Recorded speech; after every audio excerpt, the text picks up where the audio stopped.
The strongest man I ever met couldn't lift a finger. 1964, Hong Kong. A 300-pound master challenged me in my own school. His muscles were like steel cables, earned through 20 years of intense training. The crowd gathered, expecting a show of force against force. They wanted to see who was stronger. But strength is like a finger pointing at the moon. Most people stare at the finger, missing all that heavenly glory.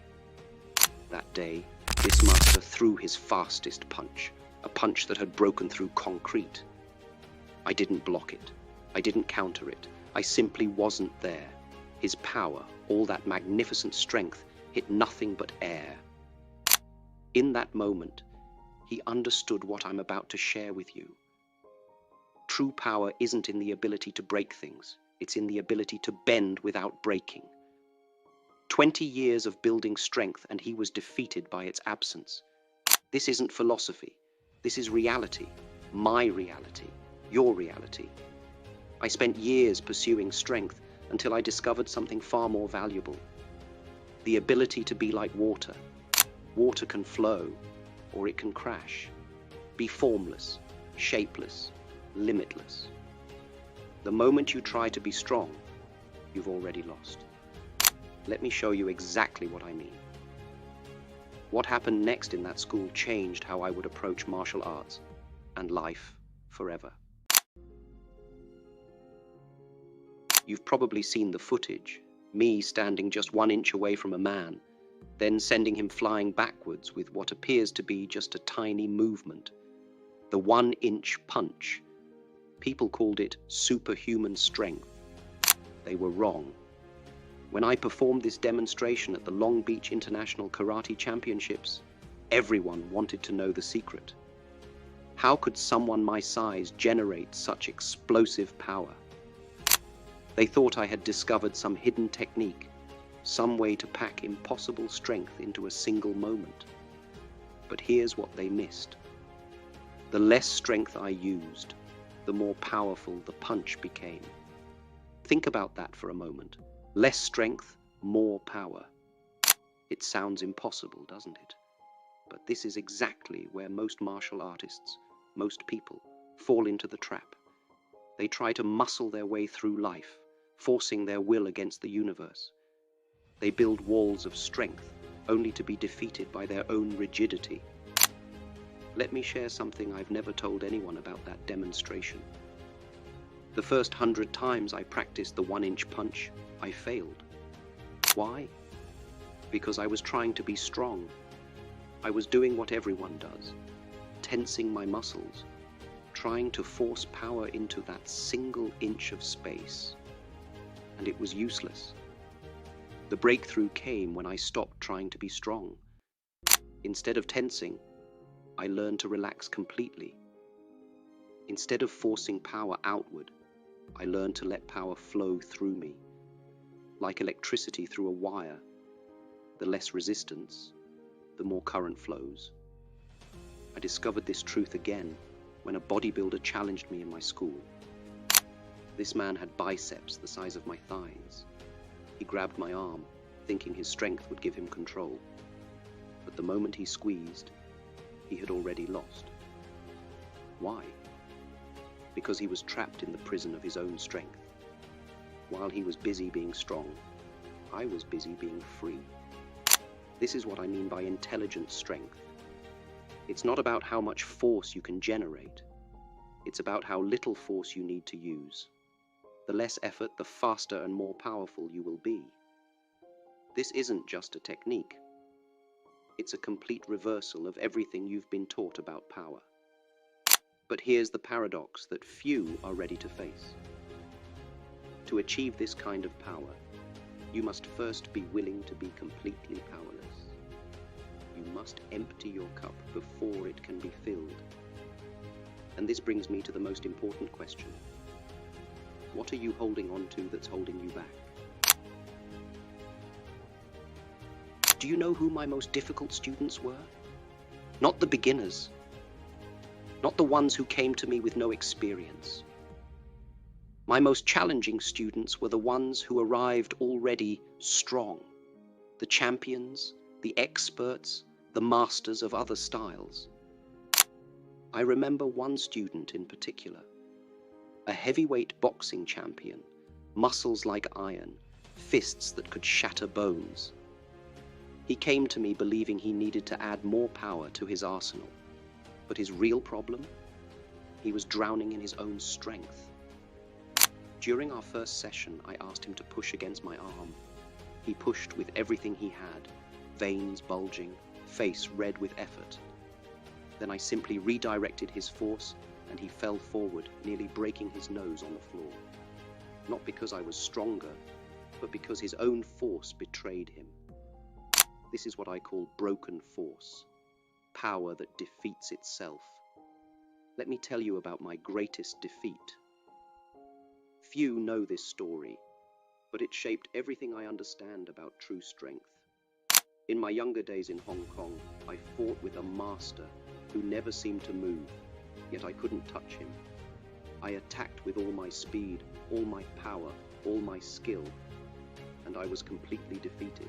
Not by his strength, by my own. Every punch I threw, every kick I launched was fueled by my desperate need to prove myself strong. Each movement was rigid with intention, brittle with effort. While I exhausted myself trying to be strong, he remained relaxed, letting my own force flow through him and back into me. That day, I tasted the bitter truth. The moment you try to be strong, you've already lost. This is the secret that most will never understand. True weakness doesn't come from a lack of strength. It comes from an excess of it. When you grip sand too tightly, it slips through your fingers. When you clutch at water too desperately, it disperses. When you try to be strong, you become brittle. I see this every day. Powerful men and women, armored in their strength, yet completely vulnerable to the slightest unexpected touch. They've built fortresses of muscle and technique, but forget that the tallest towers cast the longest shadows. But there's something beyond this paradox, something that transforms this apparent weakness into unimaginable power. And it begins with a question that most are afraid to ask. What if everything you're doing to become stronger is actually making you weaker?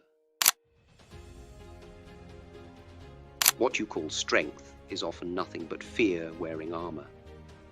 I learned this truth not in combat, but in quiet moments observing my students when they thought I wasn't watching. Their faces before a fight, their tension before a demonstration, all masks hiding the same thing: fear. I remember one student, a police officer, who came to me after failing to defend himself in a real confrontation. He had all the training, all the techniques, all the physical power. But in that crucial moment, his strength abandoned him. Why? Because he was fighting two battles, one with his attacker and another with his own fear. Fear does something strange to us. It makes us grip tighter, stand more rigidly, try to control everything around us. We call this strength, but it's actually panic disguised as power. This is what I call empty strength, the illusion of power that collapses the moment it's truly tested. Let me share something I observed in my Oakland school. I would sometimes ask my advanced students to spar with beginners. The advanced students would often become stiff, mechanical, trying to prove their superiority. Their years of training would dissolve into rigid movements and forced techniques. Their ego's addiction to appearing powerful made them weak. But occasionally, I'd see something remarkable. A student would reach a point of complete exhaustion, too tired to maintain their facade of strength. And in that moment, when they were too fatigued to try to be strong, their movements would become pure, effortless, powerful. They had accidentally discovered the secret. Empty your mind, be formless, shapeless, like water. This is the crucial understanding. Your ego's desperate grip on power is your greatest weakness. Every time you try to prove your strength, you reveal your fear. Every time you armor yourself against weakness, you prevent true power from flowing through you. I've seen martial artists spend decades building walls of technique and power, only to be defeated by a simple, relaxed movement. Not because their opponent was stronger, but because they were imprisoned by their own need to be strong. There's a profound transformation waiting on the other side of this understanding. But to reach it, you must first ask yourself, what are you afraid would happen if you stopped trying to be strong? My greatest breakthrough came at my darkest moment. I had injured my back severely during training, confined to bed for 6 months. The doctors said I might never kick again. In that moment of complete powerlessness, I discovered true power. Unable to train physically, I was forced to look deeper. And there, in that enforced stillness, I understood 3 principles that would revolutionize not just my martial arts, but my entire approach to power. First, true power is not the ability to conquer others, but to conquer oneself. During those months of recovery, I learned that my body's limitations were actually doorways to deeper understanding. When I couldn't kick physically, I kicked mentally, thousands of times. When I returned to training, my kicks were faster, more powerful. Not because I was stronger, but because I had transcended the need for strength. Second, power flows in the space between effort and non-effort. Think of how you catch a ball. The moment you try to catch it, you become stiff, likely to miss. But when you simply allow your hand to meet the ball's path, catching becomes effortless. This is true power, not forcing, but flowing. Third, fear is not your enemy. It's your compass. Every time you feel fear, it's pointing to where you need to flow, not force. When I returned to training after my injury, I was afraid. But instead of fighting that fear, I let it guide me to a new way of moving, a new understanding of power. These aren't just martial arts principles. Think about your daily challenges. When facing a difficult conversation, most people tense up, try to control the outcome. But what if you approached it like water? No fixed position to defend, no rigid strength to maintain, using no way as way, having no limitation as limitation. The same applies to your work, your relationships, your greatest challenges. The moment you stop trying to be powerful is the moment you access true power. It's like trying to see in the dark. The harder you strain your eyes, the less you see. Relax your gaze, and your vision naturally adapts. This is the liberation I discovered. True power isn't something you do. It's something you allow. Like water flowing downhill, it follows the path of least resistance. Not because it's weak, but because it has transcended the need to prove its strength. And now you understand why I say strength is an illusion. Because what we're really seeking isn't strength at all. It's freedom. Let me share one final story. The day before my last public demonstration, a young student asked me a question that many thought foolish. He said, "Master Lee, when will I be strong enough?" Everyone laughed, but in that simple question, I heard the echo of my own journey. I told him then what I tell you now. You are already strong enough. Your quest for strength is what weakens you. Your desire to be powerful is what limits your power.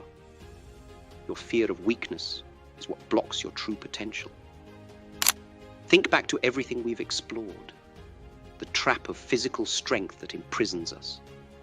The vulnerability that comes from trying too hard to be strong. The psychology of power that keeps us frozen. And finally, the liberation that comes when we stop trying to be what we already are. I've spent my life breaking through barriers, pushing beyond limits. But my greatest achievement wasn't in becoming strong. It was in discovering that strength itself was the final barrier I needed to break through. This is your moment of transformation. Right now, as you listen to these words, you have a choice. You can continue armoring yourself with the illusion of strength, adding layers of resistance to your natural power, or you can begin the journey of unlearning, of letting go, of allowing your true power to flow. Remember, water doesn't try to overcome the rock. It simply finds its way through. It doesn't fight gravity. It aligns with it. It doesn't try to be powerful. It simply expresses its nature. Your power lies not in what you can hold on to, but in what you can let go of. Not in what you can control, but in what you can allow. Not in how strong you can become, but in how deeply you can understand that strength itself is the final illusion you need to transcend. This is my gift to you. Not an answer, but an invitation. An invitation to stop being strong so you can become powerful. To empty your cup of what you think you know about strength, so it can be filled with something far greater. Be water, my friend. The rest will follow.